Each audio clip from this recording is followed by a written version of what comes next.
3 बजे का समय था और रात का अंधेरा ढेर सारे गांव को अपनी बाहों में लपेट रहा था।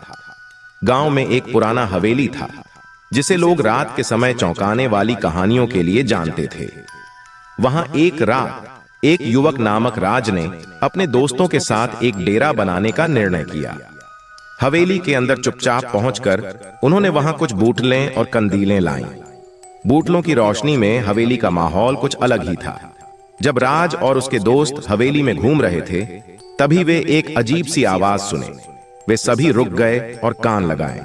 धीरे धीरे वे आवाज की ओर बढ़ते गए। आवाज हर कदम पर बढ़ रही थी और वे एक कमरे के दरवाजे के पास पहुंचे। दरवाजा धीरे धीरे खुला और वहां कुछ नया दृश्य सामने आया। एक अंधकार में एक पुरानी कुर्सी पर एक पुराना शव बैठा हुआ था। राज और उसके दोस्त चौंक गए और समझ नहीं पा रहे थे कि यहां वह आवाज कहां से आ रही है। तभी एक ठंडक छू गई और शव ने उनसे बोला, तुम्हें यहां क्या करने आए हो? राज और उसके दोस्त बिल्कुल घबराए हुए बाहर निकल गए और हवेली से भाग गए। उनकी आंखों के सामने वह दृश्य हमेशा के लिए बना रहा और उन्होंने कभी भी उस हवेली की ओर मुंह करने का सोचा तक नहीं। उनकी रात बिताने के बाद जब वे गांव में वापस आए तो उन्होंने अपने दोस्तों को बताया कि वहां कुछ अजीब हो रहा है और गांव वालों ने वहां रात में किसी को नहीं देखा था।